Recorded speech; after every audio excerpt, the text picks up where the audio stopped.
Merci, Seigneur. Sois béni. Tu nous as vraiment sauvés. Tu nous as sauvés. Et nous te rendons grâce. Toute la gloire et la louange est à toi dans notre vie. Il n'y a rien de plus important que d'exalter pour nous ce matin. Reçois la gloire de nos lèvres venant du plus profond de notre cœur. Sois magnifié au nom de Jésus, Père, nous t'avons prié. Amen. Amen.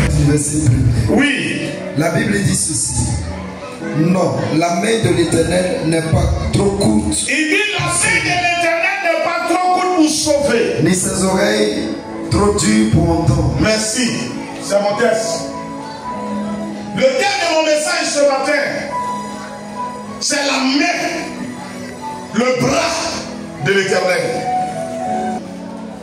Le bras de l'Éternel qui sauve. Le bras de l'Éternel qui relève. Le bras de l'Éternel qui console, qui efface le passé et qui donne un avenir nouveau. Le bras de l'Éternel. Assieds-toi juste une minute. Alléluia. Bien-aimé, quand j'ai essayé de fouiller, le dictionnaire m'a simplement dit que quiconque parle de bras parle du moyen d'exercer sa capacité ou sa force. Le moyen d'exercer sa capacité ou sa force. En d'autres termes, sa puissance. Alléluia. Et c'est pas faux. Parce que c'est avec le bras qu'on fait tout. On se lave avec le bras. Avec les bras. On travaille avec les bras. Tout ce qu'on fait, on mange même avec les bras. Tout ce qu'on fait, on le fait avec nos bras. Alléluia. Et Esaïe nous dit ici que la main de l'Éternel n'est pas courte. Cela veut dire quoi? Le moyen de Dieu d'exercer sa puissance n'est pas court pour toi et moi. Cela veut dire que quelle que soit la situation, ce moyen peut arriver à nous. Cette capacité peut arriver à nous. Dieu peut démontrer sa force dans notre vie. Dieu peut démontrer sa capacité dans notre vie. Dieu peut démontrer sa puissance dans notre vie. Pour nous sauver, pour nous relever, pour nous restaurer.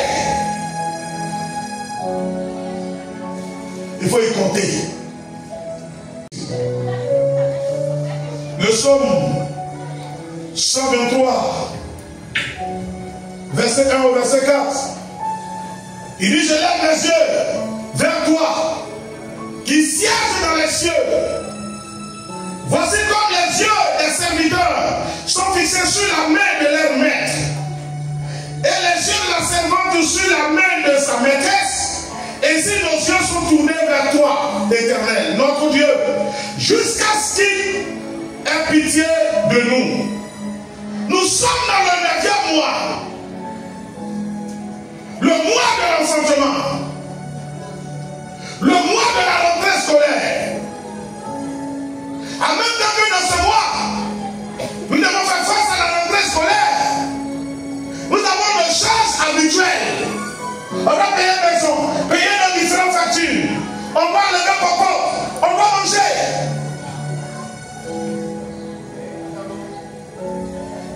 On se demande d'où ça va venir tout ça.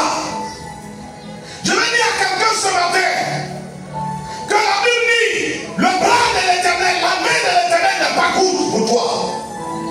Elle n'est pas limitée pour toi. Compte sur cette main-là. La main de Dieu n'est pas limitée pour toi. Il faut compter sur cette main. Et ce matin, depuis ce matin, nous sommes en train de le prier, de l'adorer. Et je dis, il y a une chose qui m'intéresse aujourd'hui, c'est que nous puissions magnifier Dieu, l'exalter, le louer. Parce que toute personne se laisse séduire par la louange. Quand quelqu'un est loué, il se dépasse lui-même. Il y a des fois où, quand on tente de dire des bonnes choses te concernant, tu donnes jusqu'à tu ne fais pas attention, tu vas donner tout ton fond. Oui ou non? C'est ce qui m'intéresse ce matin. Mais derrière, je vise un point qui est que nous devons le faire pour que la main de Dieu qui n'est pas courte arrive à nous. Si la Bible disait que la main de Dieu est courte, j'allais dire, on va faire gagner quoi? À quel moment Dieu va bénir les Juifs? Finir avec l'Asie pour arriver à nous. Mais il dit quoi? La main de l'Éternel n'est pas courte pour sauver. Je dis à quelqu'un, la main de Dieu n'est pas courte pour te sauver. Oh! Pour te sauver. La main de Dieu est capable de te sauver. Compte sur cette main-là. Dans ce 9e mois, compte sur ce bras-là. Tout ce qui va se présenter devant toi, accepte de croire que le bras de l'Éternel a tout fait pour toi. Dieu a déjà tout accompli. Quand on parle du bras de l'Éternel, on parle de qui? Du Saint-Esprit. Le Saint-Esprit est la personne qui rend visible ce que Dieu fait dans le spirituel.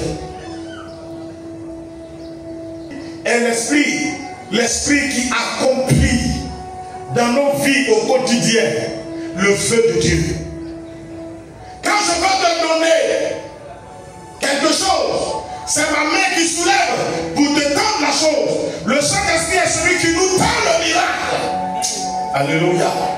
Le Saint-Esprit est celui qui nous tend le miracle. Il est le bras sécurisé de Dieu.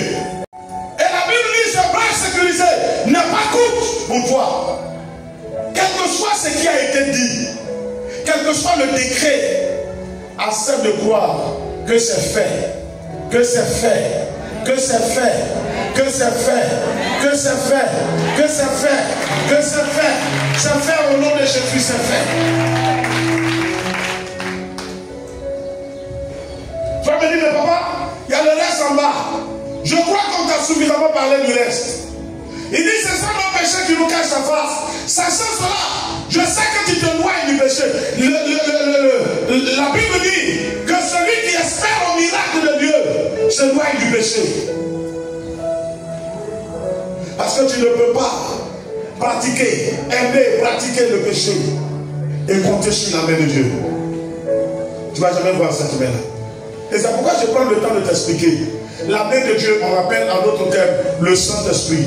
Or, si c'est le Saint-Esprit, on dit quoi? Saint-Esprit. Esprit Saint. Donc, l'Esprit qui est propre. Donc si tu vis dans l'iniquité, tu ne vas pas voir cet esprit se révéler. Que la main de l'Éternel te bénisse. Que la main de l'Éternel soit sur toi. Que ce 9e mois soit un mois de miracle. Regarde le bras de Dieu. Compte sur ce bras. Comme la servante attend que la maîtresse sorte de la chambre pour venir lui donner l'argent pour aller au marché.